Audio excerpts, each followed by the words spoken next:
Hai, halo, selamat pagi anak-anak kelas 4 SD Tarakanita, Jakarta. Bagaimana kabar kalian?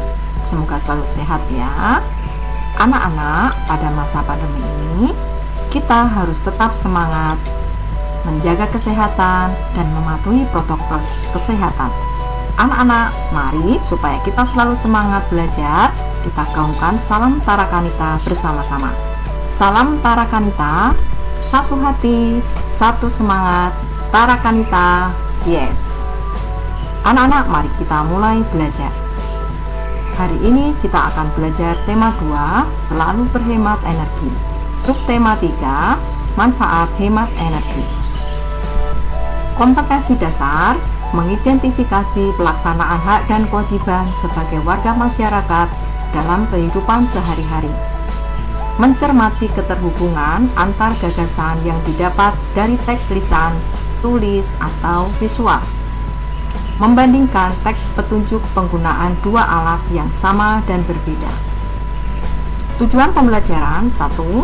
Melalui media PPT interaktif dan video, anak-anak mampu menyebutkan hak sebagai warga dalam kehidupan sehari-hari di rumah. 2. Melalui media PPT interaktif dan video, anak-anak mampu menyebutkan hak sebagai warga dalam kehidupan sehari-hari di sekolah. 3. Melalui media PPT interaktif dan video, anak-anak mampu menyebutkan hak sebagai warga dalam kehidupan sehari-hari di masyarakat. 4. Melalui media PPT interaktif, anak-anak mampu menemukan keterhubungan antar gagasan dalam sebuah teks. 5. Melalui media PPT interaktif dan video, anak-anak mampu melengkapi kalimat sesuai teks petunjuk yang telah disimak. Ayo anak-anak, kita mulai untuk pembahasan yang pertama, hak di sekolah, di rumah, dan di masyarakat. Apakah anak-anak tahu apakah arti kewajiban? Kewajiban adalah segala sesuatu yang harus dilakukan dengan penuh tanggung jawab untuk mendapatkan hak. Lalu, apakah yang dimaksud dengan hak? Hak adalah segala sesuatu yang harus didapatkan oleh setiap orang yang telah ada sejak lahir, bahkan sebelum lahir. Perhatikan gambar berikut. Antara kewajiban dan hak harus seimbang. Artinya, kita tidak boleh menuntut hak terus tanpa melakukan kewajiban. Kita juga harus mendapatkan hak, jangan hanya melakukan kewajiban terus. Artinya, kamu harus memenuhi kewajibanmu sebelum mendapatkan hakmu. Anak-anak, mari kita lanjutkan. Hak sebagai warga dalam kehidupan sehari-hari di rumah. Contohnya, 1. Hak untuk mendapatkan kasih sayang dari orang tua. 2. Hak untuk memperoleh bimbingan dari orang tua. 3. Hak untuk dibesarkan dan dirawat orang tua. 4. Hak untuk memperoleh pendidikan. 5. Hak untuk mendapatkan waktu bermain. Berikutnya, hak sebagai warga dalam kehidupan sehari-hari di sekolah. Contohnya, 1. Hak untuk mendapatkan pendidikan dari guru. 2. Hak untuk diperbolehkan menggunakan segala fasilitas di sekolah. Contoh fasilitas di sekolah itu apa saja? Misalnya, perpustakaan, lab komputer, atau lab IPA. 3. Hak untuk mendapat bimbingan dan latihan. 4.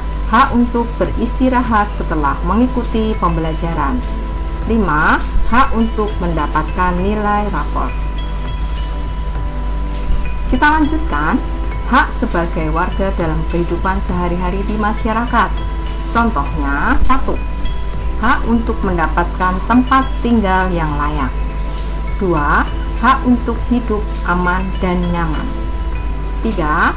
Hak untuk menyampaikan pendapat dalam musyawarah. 4. Hak untuk menggunakan fasilitas umum. Kalau fasilitas umum di masyarakat itu antara lain contohnya bermain di taman, berolahraga di taman, kemudian menggunakan halte bus untuk menunggu, dan sebagainya. 5. Hak untuk beribadah menurut agama dan kepercayaan yang dianut. Bagaimana? Apakah anak-anak sudah jelas tentang hak sebagai warga di rumah, di sekolah, ataupun di masyarakat? Kalau begitu, anak-anak, mari kita kerjakan dan kita bahas soal berikut.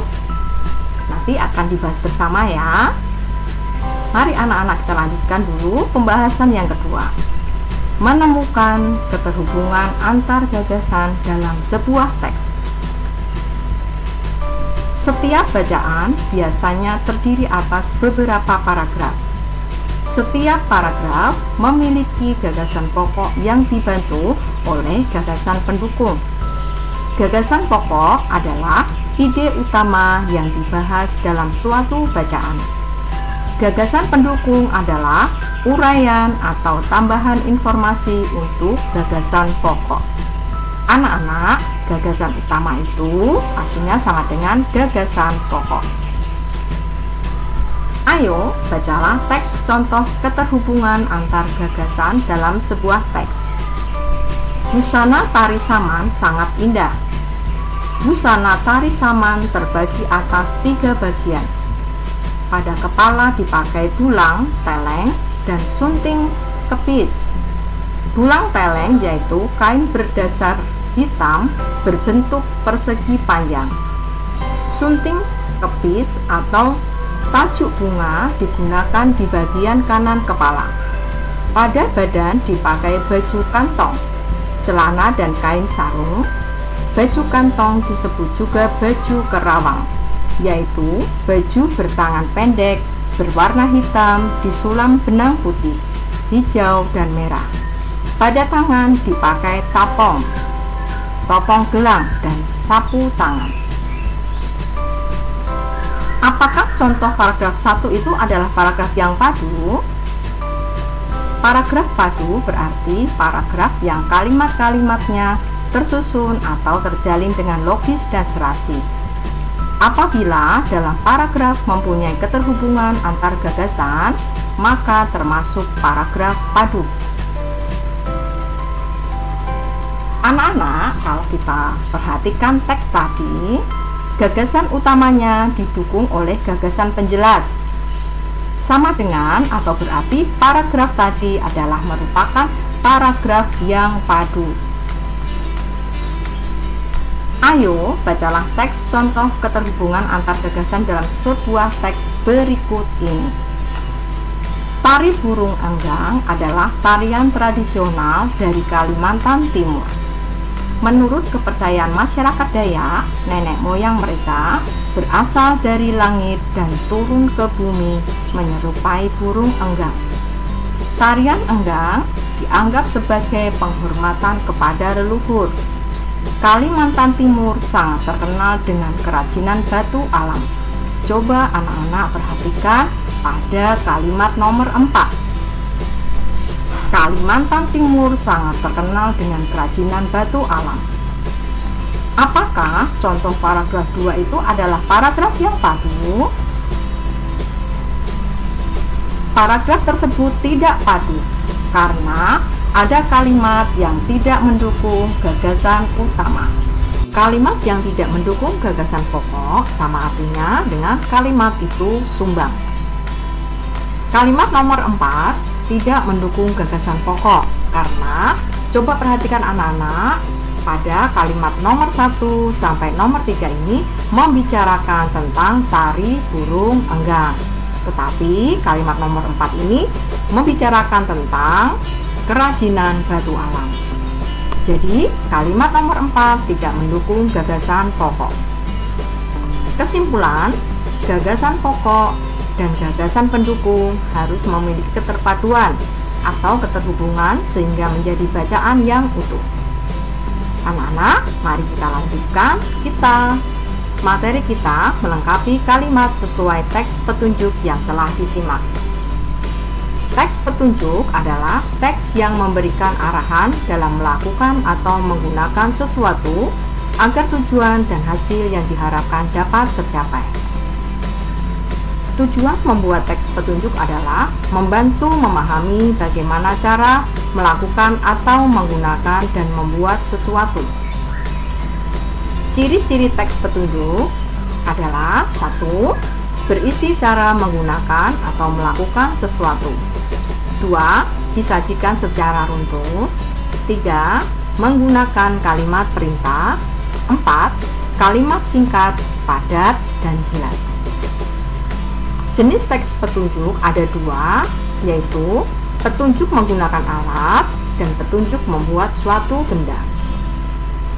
Coba simaklah teks petunjuk berikut yang akan dibacakan oleh gurumu. Petunjuk penggunaan lemari es dalam menghemat listrik. 1. Jangan biarkan lemari es terlalu dingin. 2. Untuk mengecek suhu lemari es, tempatkan termometer di dalam gelas di tengah lemari es. 3. Bacalah suhu setiap 24 jam. Usahakan suhu lemari es 37 derajat Fahrenheit atau 2,8 derajat Celcius sampai 40 derajat Fahrenheit atau 4,4 derajat Celcius. 4. Membuka pintu lemari es seperlunya, kemudian tutup dengan rapat. 5. Mengisi lemari es secukupnya. 6. Menempatkan lemari es jauh dari sumber panas seperti sinar matahari dan kompor. 7. Meletakkan lemari es minimal 15 cm dari dinding atau tembok rumah. 8. Tidak memasukkan makanan atau minuman yang masih panas ke dalam lemari es. 9. Membersihkan kondensor secara teratur dari debu dan kotoran agar proses pelepasan panas berjalan baik. Anak-anak, setelah kita selesai menyimak bacaan tadi, mari kita lengkapi kalimat berikut sesuai teks petunjuk yang telah disimak. Silahkan dikerjakan, kemudian nanti kita akan bahas.